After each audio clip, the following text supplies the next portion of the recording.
Bonjour chers amis traders, comme chaque fin de semaine, analyse rapide du Bitcoin, du DAX, du CAC 40, de l'euro-dollar et du SP500 pour la semaine à venir, en mode investissement et en mode trading. Donc une vidéo qui va être relativement rapide puisqu'on est vraiment dans le même cas de figure que la semaine dernière.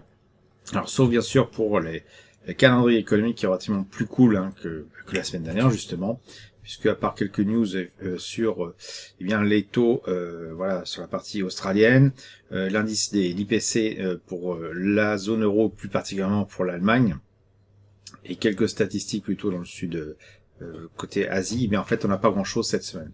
Et donc si on recommence tout de suite avec le Bitcoin exprimé en euros, on voit qu'on reste toujours dans ce tunnel de latéralisation. Si on pense comme moi que potentiellement la tendance étant vachement haussière quand même en weekly, puisqu'on a un RSI au-dessus des 50, et puis même ça se voit que c'est haussier, on est tout simplement au-dessus de toutes les moyennes mobiles possibles et imaginables, eh bien on peut envisager effectivement que la cassure de ce Bitcoin exprimé en euros dans une base weekly va se faire par le haut, et donc c'est toujours intéressant bien d'entrer en position sur les plus bas de ce range qui est actuellement en cours, qu'on voit très bien clairement en tout cas bien en weekly. Donc sur ces zones-là, intervenir sur ces zones-là à l'achat pour une cassure à la hausse paraît tout à fait envisageable. Sauf que là, on voit que cette semaine, on a un petit peu dévié. On est revenu sur le point consensuel de ce range qui est à peu près là, à peu près au milieu. On va faire ça grosso modo. Voilà. Donc on voit qu'on est sur ces niveaux-là. Et donc c'est pas forcément le meilleur moment pour entrer en position. D'ailleurs, si on regarde en unité de temps journalière, voilà, on voit clairement effectivement que les zones les plus intéressantes sont celles où on est en bas de ce range et pas forcément là là où il y a le plus d'échanges, tout simplement parce que c'est pas forcément là qu'on va être le mieux positionné si ça part dans notre sens, en sachant que ça peut très bien revenir vers le bas. Donc être en position ici alors que ça baisse, c'est toujours inconfortable. Alors qu'être en position au plus bas quand on est sur un range, c'est toujours plus intéressant parce que a priori on va être la plupart du temps au-dessus donc de notre point d'entrée, ce qui veut dire donc qu'on va être la plupart du temps en gain latent. C'est la même chose pour le DAX. En weekly, on voit qu'on évolue également toujours dans ce tunnel de latéralisation. Et donc, à l'image du Bitcoin, même scénario, cassure potentielle par le haut, même si c'est un petit peu moins visible en mensuel. Voilà, s'il y a un petit peu moins de patates à la hausse, puisqu'on arrive vraiment sur cette résistance-là des 16 970, on voit quand même que le RSI reste au-dessus des 50, ce qui laisse à penser quand même que le trend est quand même haussier sur le long terme, et donc intervenir en weekly sur une base justement de cassure à la hausse de cette résistance, qu'une fois de plus, on peut certainement ajuster, comme ceci, hop, voilà, et ça semble tout à fait cohérent, et donc en weekly, c'est visible, mais en journalier également. Et donc intervenir ici, dès maintenant, c'est anticiper une cassure. Si cette cassure se passe, effectivement, ça sera très bien. Si jamais elle ne se passe pas, qu'on a un retracement, eh bien entrer en position ici nous mettra dans une position inconfortable. Donc le meilleur point d'entrée, c'était ici. Peut-être que le prix va redescendre à nouveau, auquel cas ça sera intéressant de prendre position à l'achat ici pour envisager une cassure finale par le haut. Et alors évidemment, si le prix casse directement par le haut et qu'on n'est pas positionné, tant pis, on attendra le prochain range. Quoi qu'il en soit, tout ceci est assez haussier et plutôt même en mode potentiel de départ en bouchon de champagne, comme j'aime à le dire, c'est-à-dire en gros, à force de casser et de taper plutôt les résistances un certain nombre de fois, ça finit par casser, et quand ça casse, ça casse avec beaucoup de patates. Donc c'est plutôt ça que je vois moi pour le DAX dans les semaines à venir. Donc CAC 40, c'est à peu près la même chose. Paradoxalement, il y a même un petit peu plus de patates pour une fois là sur le CAC 40. On voit que le range, on est vraiment tout en haut.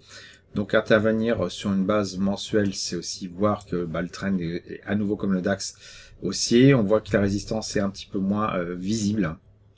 Elle est un petit peu moins évidente en tout cas sur le CAC 40, qui donne l'impression qu'il a déjà cassé ces niveaux de résistance là, et que là il est en train de tergiverser avant de prendre son envol pour vraiment arriver à des niveaux les plus hauts jamais atteints pour l'histoire du CAC 40. Ça c'est vraiment quelque chose assez important. Et là à nouveau on retrouve donc son journalier, ce range de latéralisation. Et une fois de plus, si vous pensez vraiment que ça a cassé par le haut, vous êtes mieux d'entrer en position sur ces zones là. Effectivement on n'y est pas du tout, on est même tout en haut du range. Donc à nouveau attendre qu'on en revienne sur ces niveaux-là pour entrer à l'achat me paraît tout à fait justifié si on n'est pas déjà en position. Et donc après on envisagera tout simplement une évolution quelconque dans le range, une cassure par le haut. Si vous entrez en position dès maintenant, vous vous exposez potentiellement, comme pour le DAX, à un retour de flamme qui vous mettra dans une bien bien inconfortable position, puisque vous serez en période d'attente et qu'il faut attendre revenir sur ce niveau-là pour enfin, éventuellement si ça casse, rentrer dans vos sous. Donc voilà, je pense qu'il y a des fois, il faut être patient. Parfois, on peut rater le coche, effectivement, si ça casse directement. Mais c'est le jeu de l'investissement boursier. Les choses sont plus claires pour l'euro-dollar, puisqu'on s'inscrit toujours dans la démarche que je vous avais indiquée, à savoir qu'on a un retracement de l'euro par rapport au dollar, vraisemblablement pour revenir sur ces niveaux-là, 1,06. Voilà, dans un cadre assez facile à voir finalement en weekly, puisqu'on voit ces oscillations rouge-vert en bougie Akinashi. Et là, a priori, on est reparti sur une zone de rouge, donc une zone de consolidation qui a l'air d'être assez soutenue, en tout cas bien suivie, puisque chaque nouvelle bougie Akinashi, eh bien finalement clôture bien en dessous de la précédente, donc vraiment quelque chose d'assez baissier. Dans ces conditions-là, moi je me sers plutôt de l'euro-dollar, plutôt on va dire même du dollar, comme un moyen de conserver mon cash, plutôt que de rester bêtement investi en euros et d'être grignoté par l'inflation. Là, la compensation qu'on a en achetant des dollars plutôt que rester en euros, fait qu'on compense un peu justement les effets négatifs de l'inflation, tout simplement en valorisant cette monnaie qui est le dollar par rapport à l'euro, puisque justement l'euro-dollar baisse. Et justement, donc dernier titre, le SP500, qui lui, dans le même ordre d'esprit que la semaine dernière, est en train d'exploser la hausse. On a à chaque fois des bougies Akinashi avec des clôtures qui sont de plus en plus hautes, et des Q plats en dessous qui sont également de plus en plus hauts. Donc tout ceci est extrêmement haussier, et a priori ne donne pas de signe de ralentissement. Donc dans ces conditions-là, on voyait il y a quelques semaines encore qu'on avait un range ici, donc c'était intéressant d'entrer en position sur le bas du range. Là, on voit que le momentum est lancé, donc comment ça se passe? On peut descendre une unité de temps, voir si on trouve un range, et puis essayer de trouver là aussi des points d'entrée. Donc là, effectivement, on retrouve ce que je vous disais, l'espèce de range là, ça a cassé là, c'est parti à la hausse. La hausse est en train de se faire, donc intervenir sur ce type de position-là, c'est pas évident. Il faut vraiment attendre qu'on ait une consolidation, un nouveau range qui se dessine pour pouvoir éventuellement tenter une prise de position. Et si vous êtes plutôt dans le style scalping ou swing trading, une unité de temps à poil plus courte, toute la zone qu'on voit ici, le retracement, pouvait être éventuellement un point intéressant à prendre. Je pense que si on zoome, on va le voir plutôt en une heure, où effectivement on peut deviner, alors c'est pas super évident, mais avec les pics de volume par prix, il faut se mettre dans les conditions effectivement de l'exercice. C'est-à-dire que à un moment donné, le profil de volume indique ici qu'on a une zone de range intéressante, avec un creux de volume par prix ici et ici. Et donc si on envisage d'entrer en position, si le prix se met à évoluer dans cette espèce de range, hop, je voulais allonger, eh bien c'était intéressant d'entrer en position sur la zone basse de ce range-là, entrer en position à l'achat pour se mettre dans les meilleures conditions pour profiter d'une éventuelle hausse qui a eu lieu un peu de temps après. Donc voilà, cette stratégie-là marche quelle que soit l'unité de temps, surtout ça je vais vous faire voir, même si là le range n'est pas forcément évident.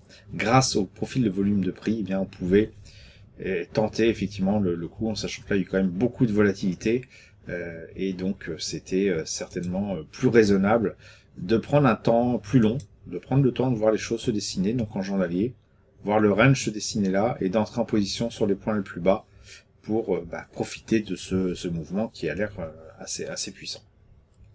Voilà, j'espère que vous avez apprécié cette vidéo. Si c'est le cas, merci de laisser un pouce pour m'encourager à continuer. Abonnez-vous à la chaîne YouTube pour ne rater aucune nouvelle publication. Je vous dis merci, et à bientôt sur le blog.